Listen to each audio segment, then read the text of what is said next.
আসসালামু আলাইকুম রহমতুল্লাহি ওয়া বারাকাতুহু। কেমন আছেন প্রিয় দর্শক? আশা করছি সকলেই ভালো আছেন। আপনাদের সামনে আমি কয়েকটা বিষয় নিয়ে আজকে উপস্থিত হয়েছি। এই যে আমাদের লোকসভা ভোট, আমরা অনেক পার্টি করি, তৃণমূল করি, কংগ্রেস করি, বিজেপি পার্টি করি, কেউ আমজানতা করে, আরও ইত্যাদি ইত্যাদি। আজকে আমাদের সেই যারা পার্টি করে তাদের কাছে একটা ছোট্ট করে আমার প্রশ্ন,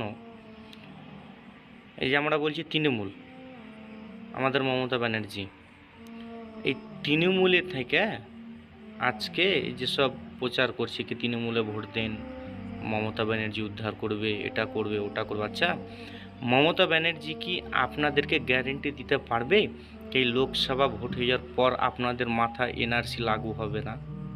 এটা কি গ্যারেন্টি দিতে পারবে? তারপর আমাদের রাহুলজি তিনি বলেছেন এই যে 500 টাকা লক্ষ্মী ভাণ্ডারে দিচ্ছে, আজকে হয়তো 1000 টাকা বেড়েছে, কেন? এটা লোক দেখানো। তারপরে কি বলছে মাননীয় মমতা ব্যানার্জি, কি আমরা গ্যাস দিব। আচ্ছা মমতা ব্যানার্জি, ঠিক আছে আপনি গ্যাস দেবেন, তবে গ্যাসের দাম কত? গ্যাসের দামটা কত নিচ্ছেন? 1000 টাকা।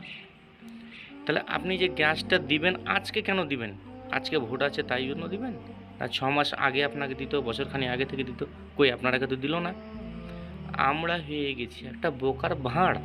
মানে আমরাকে আমাদের নেতা যেভাবে ইউজ করবে আমরা তেভাবে ইউজ হবো। কেন? আমাদের দিমাগ নেই, আমাদের সেন্স নেই।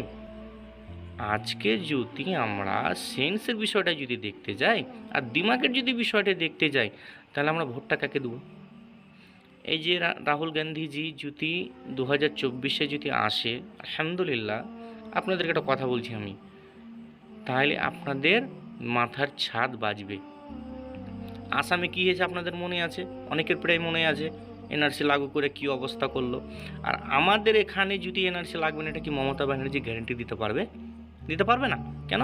ও তো নরেন্দ্র মোদীর সাথে হাত মিলিয়ে আছে, 100% হাত মিলিয়ে আছে নরেন্দ্র মোদীজির সাথে, যার কারণে আমাদের এরকম অবস্থা। আজকে 500 টাকা অথবা 1000 টাকা লক্ষ্মী ভাণ্ডার দেবে, কিছু গ্যাস দেবে, তারপর তারপর কি হবে? আর রাহুল গান্ধীজি কি বলছে? গ্যারেন্টি। যত বছর ওর পাওয়ারে ও থাকবে ততদিন প্রত্যেক মেয়েকে 8500 করে তারিখ বাই তারিখ আপনার অ্যাকাউন্টে জমা হবে। দ্বিতীয়ত, আপনার বছরও হচ্ছে 1 লাখ টাকা আপনাকে রাহুল গান্ধীজি দিবে। তৃতীয়ত, এই যে আমাদের বোরখাটাকে কি করেছিল? ব্যান করে দিয়েছিল, কি স্কুলে যেতে দিবে না, অমুক যেতে দেবে না, তমুক যেতে দেবে না। এই যে লিগেল প্রসেসটা যেটা করেছিল নরেন্দ্র মোদীজি, এটা কি করবে? রাদ করে দিবে, এটা ক্যান্সেল করে দিবে রাহুলজি। তাহলে আজকে আমরা ভোটটা দেবো তাকে যেখানে আমাদের মাথার ছাদ বাজবে। প্রত্যেক কথাতেই আমরা দেখতে পাই নরেন্দ্র মোদীজি হিন্দু মুসলিম, হিন্দু মুসলিম, হিন্দু মুসলিম। আচ্ছা, নরেন্দ্র মোদীজিকে একটা কাছে ডেকে নিয়ে এসে একটা হাতটা একটু ছোট্ট করে কেটে দেখান তো, ওর ব্লাড আর আমাদের একটা মুসলিমদের ব্লাড এক সমান আছে কিনা, ব্লাড আলাদা আছে কিনা, কালো আছে কিনা, লাল আছে।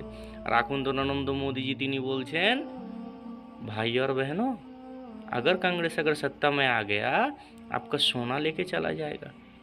মানে একটা পাগলের তো একটা সীমা থাকে, যেটা নরেন্দ্র মোদীর নাই। ও তো মানে পুরোপুরি মনে হচ্ছে টাল হয়ে গেছে। টাল না হতে গেলে কি কথা বলতে পারে? কি কংগ্রেস যেরকম সাথে আসবে সেরকম নাকি বলে আপনার সোনা গয়না এটা ওটা চুরি করে নিয়ে যাবে। তাহলে কংগ্রেস এত 70 সালে যে সত্তাতে এসেছিল, কই তখন তো লাইনি, তখন তো ঘটনা ঘটেনি।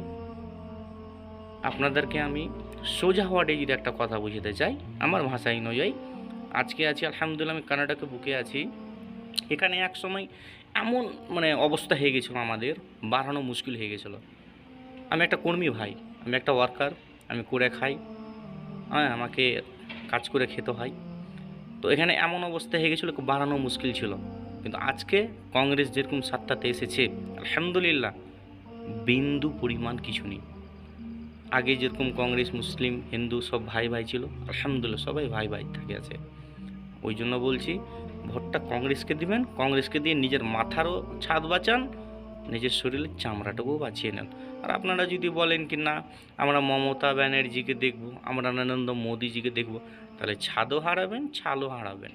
বাকি আপনাদের ইচ্ছা। আসসালামু আলাইকুম।